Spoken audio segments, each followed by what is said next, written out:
Hello, good morning, or whatever time it is when you're watching this. Obviously, I'm doing this well in advance so that you can know what the expectations are for this class. So, welcome to SL470. This one's a little bit different. So there isn't going to be lectures throughout this class because this is your final practicum, which means you are in the home stretch. If you don't know me, and I'm pretty sure you do, because if you're all in this class, that means you're almost done. So you probably should be familiar with me. But if you're not, I'm Dorian Miette. I'm going to help guide you through this class. But as I mentioned, we're not going to be doing the weekly lectures and things like that because of what the class is. But there is still plenty of work to be done.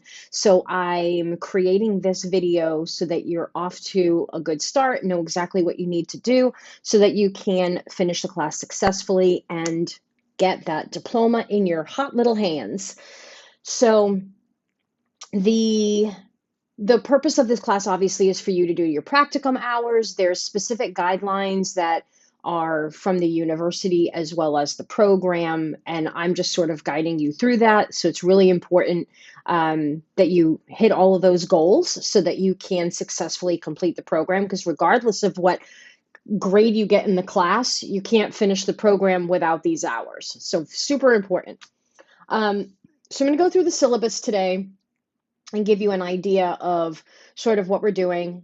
As you know, we're going to be together for the entire semester while you're doing your hours. The syllabus has been updated recently, so the correct one should be on the website.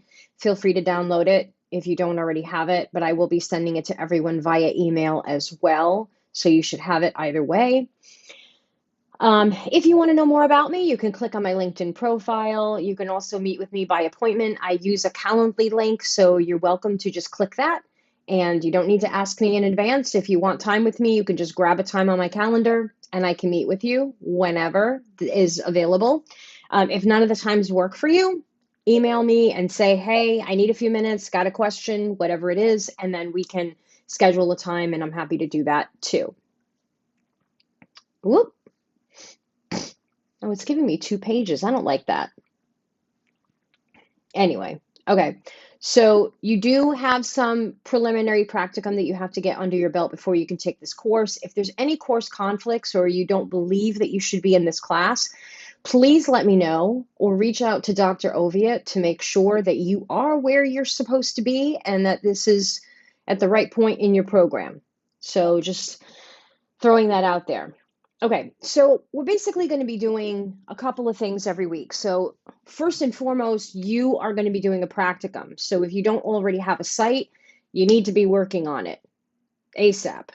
Very important. You need a place that you're going to be doing a practicum. That is not something that CU sets up for you. You have to do that. However, once you have a place, you need to let me know where you're going to be and the details about it. If they have any questions about the paperwork or what you need to do, you're welcome to share my email with whoever is going to be your supervisor or mentor on site. And I'm happy to help in any way that I can, but we don't do the placements themselves.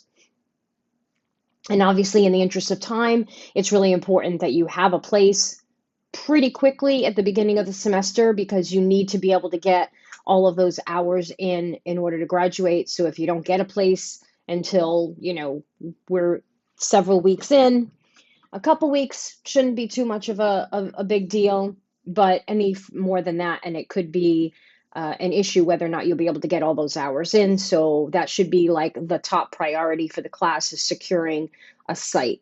From my experience last semester, there were some students that did remote sites, not as many.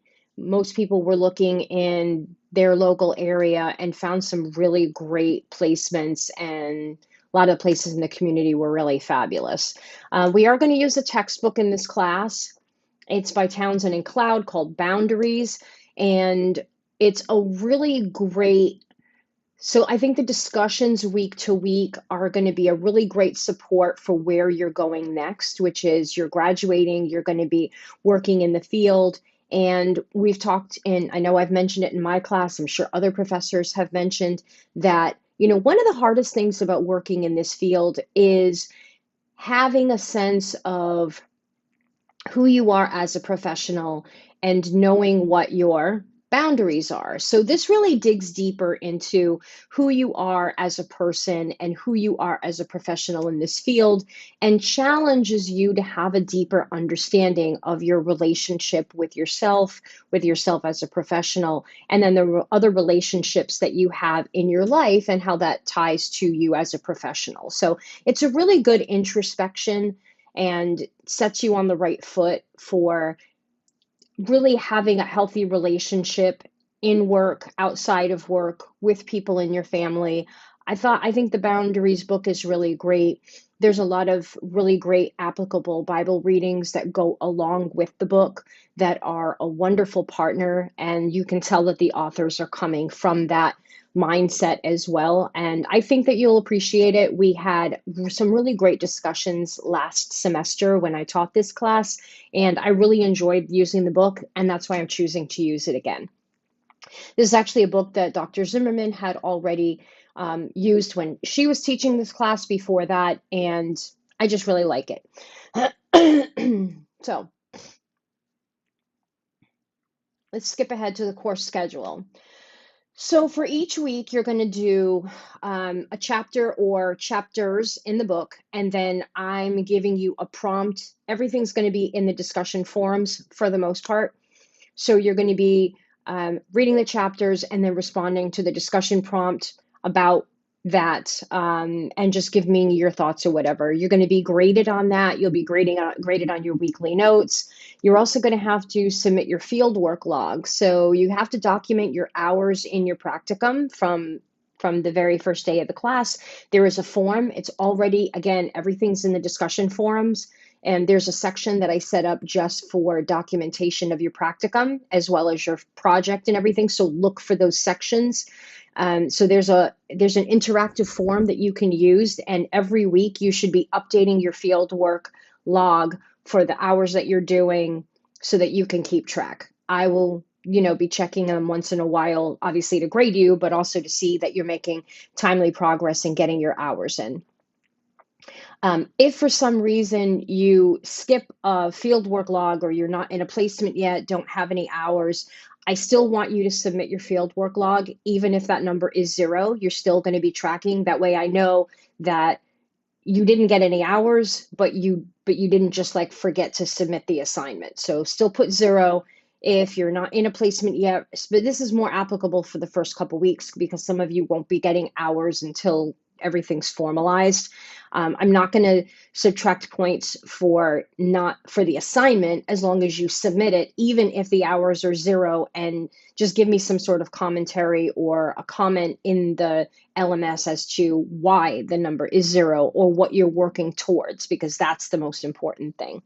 You have to take notes on the book. You have to submit your notes, and I'll be checking that weekly, and you will get graded on all of that.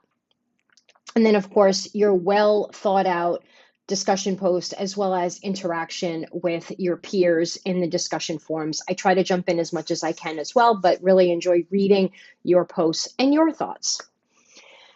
So as you can see, each week there's going to be a different topic. So the first one is going to be boundaries and introduction. The first week most of the weeks, they're just going to be one chapter. But for the first week, it's chapters 1 to 3. And I also want you to identify your final project. So the other main thing you're going to be doing is you're going to be doing a project in this class, and it should take the entire semester for you to do it. And basically, that was the other main reason that I wanted to do this video, is to sort of explain what the project looks like. And so the guidelines are, again, in the discussion forum. There's a whole section on the projects, and there's 2 different ones. There's a business blueprint project, and there's another version, and I have all the guidelines of what you can do. Basically, one is going to be closely tied to your practicum and what you're doing, which is what most students are going to do. And it's basically going to be you designing your own business. So once you graduate, once you're done, you are for all intents and purposes, ready to move on as a professional. So this project should be sort of your starter package on how you present yourself to other professionals and to the community. So it walks you through all of the things that you're going to do in terms of what is your business going to look like, what is your structure going to be, what kind of services are you providing. And this is going to be mainly for those of you who are planning on being interpreters, and you will likely be self-employed. And so it's geared towards you kind of putting the finishing touches on what that business is going to look like and really thinking it through. And there's a timeline week to week what you should be working on. Now, for those of you who either are advocacy, or for whatever reason, that type of project just doesn't make sense for what your next steps are and what you want to do, there is another option, which is like a focus project where you can decide what your project is going to be on. And so, for example, it could be a project that you're working on within your practicum, and then you tell me all about that and sort of what you did, what you researched, what you focused on. We've had people in the past, a student last semester actually, two students have done this in the past, that they set up their own nonprofit organization, and their project for this class was to show the design of the nonprofit, why they were doing it, and the project was setting up the nonprofit. And both of those are operational today, and they're great projects. They're great nonprofits, and that was their goal. It wasn't necessarily to be self-employed as an independent contractor interpreter. So depending on what your goals are, you can either one of the projects will be a better fit for what you want to do. So take a look at the project guidelines that I've set up and decide which category you fit into. It's going to be better for you, and then decide. If you still have questions, or you're just really not sure what this means or how to get started, or what is a good fit, then please reach out to me and set up a time so we can talk about it. I would rather you ask questions than submit a project at the end of the semester and that you didn't understand the full scope of the project, which actually was the case with one student in the past, that they misunderstood exactly what they needed to do and ended up not submitting a very crucial part of the assignment. And it ended up being okay, and we figured it out. But it's really important that you read those guidelines and then ask me about questions before we get into the semester. You'll notice a couple of things. I'm not going to go through every single line of this semester because everything is pretty much the same week to week, and I'm not going to keep regurgitating. You can read. But a couple things to note, during week 8, which is October 6th to October 12th, I actually do not assign anything. So that is the break between session 1 and session 2. I honor that and follow the university schedule. So if your other classes are session 1 and session 2s, and you have that break in between, then you have a break with me as well. What that means is I'm not going to assign any work that week, but you should be using that work to catch up on hours at your practicum, or start working, or you should be already working on your project, but catch up on work and, focus on your project, focus on catching up on hours, and use that time for, however, and of course, take a little bit of a breather and break for yourself as well. But the time is yours, however you wish to use it. If you want to be savvy and catch up on work, I will not be assigning any new work during week 8. So just know that ahead of time and plan accordingly. And then there's a breakout of the, kind of how I'm scoring everything. So the weekly notes are going to be 10 points each week for a total of 140 points. The discussion board is also 10 points per submission. Your work log, also 10 points per submission. So 7 weeks times 10 times 10 times 2. And then obviously, because we have 15, we're not just a session 1, we're not a 7-week, we're a 14-week, or 14 weeks of work, I should say. And then Your mentorship evaluation, you'll be submitting 2 of those as well. Again, the forms are in the discussion forums. Make sure you share those with your mentors. They will be filling those out on your behalf. And one of the things that came up last semester is mentors are working and their schedules are very demanding.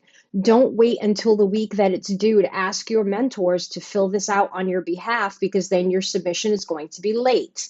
Read ahead and prepare for these things, and let your mentor know when you kick off your practicum and say, okay, I'm also going to need you to do these things this week, and this week you're going to have to fill out an evaluation for me to submit to my professor. Make sure that you give those to your mentors now. Put it on your calendar so that your mentor can do it at their convenience, and then you can still submit it on time. I can't tell you how many students were like, I try and emailed them and they're on vacation, or I couldn't get in touch with them and I know I'm supposed to submit it. And just plan ahead. It's the easiest way to do it. And then lastly, the 2 big ones that obviously are the most points in this class are your final presentation and your final project. So you're going to be doing 2 things. Obviously, your project is going to be a written version of everything that you're doing, depending on the project that you've decided.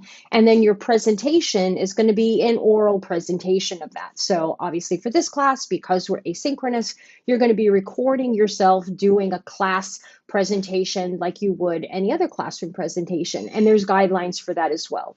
And you'll be, again, recording in some fashion, demonstrating what your project is, what your key findings were, what the importance of the project, what you learned from it, the standard thing. And that's going to be 80 points. Your final project itself is worth 150 points for a total 750 points for the class. There's also guidelines. I don't know if I included that in here. Did I? I think I did. Let me take a look. Hold on a second. And then there's a whole bunch of CU stuff, which you've probably seen in every single syllabus that you get, because there's a standard here. Okay, so yes, under course requirements and assignments, like I mentioned, everything's in the discussion forum. I keep saying it, but just want to reiterate. But the fieldwork log, there's a link right here. It is in the syllabus, so you can click it there to access the fieldwork log. The fieldwork hours in your final project log, you need 300 total hours, your service hours 130, mentorship and professional development 5, service and socialization 15, and then your final project 150.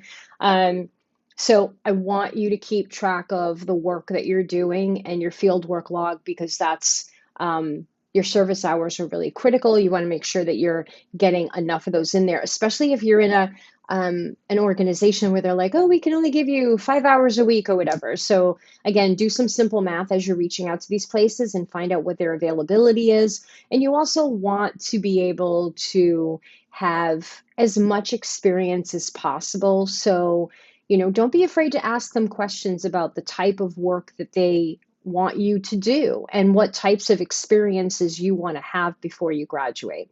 That it's answering phones or answering emails and doing things like that, or shadowing people is great. But if, you also want, especially if you're interpreting, you want to have mentorship time, but you also want to have hands-up time. You need to be getting valuable interpreting experience, working with clients, working with people. So just bear that in mind, depending on what you want to do, that you are getting the experience that you need that's going to help you be a more skilled and prepared professional in the field. That's the goal of this, so that you don't feel like you're doing all of this for the very first time. It's not all brand new.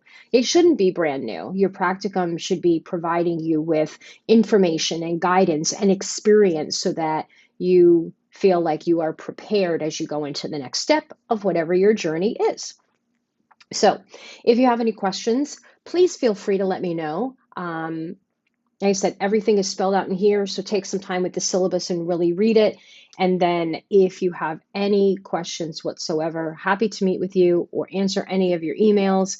You will be seeing an email from me, however, and this will be posted in the LMS for you to view. And I will also be including a link in that email. So please take the time to watch it, even though this isn't specifically a lecture that you're going to be graded on. But I felt that it was very important information to share and to make sure that everyone understands exactly what they need to be doing. Take care. Bye.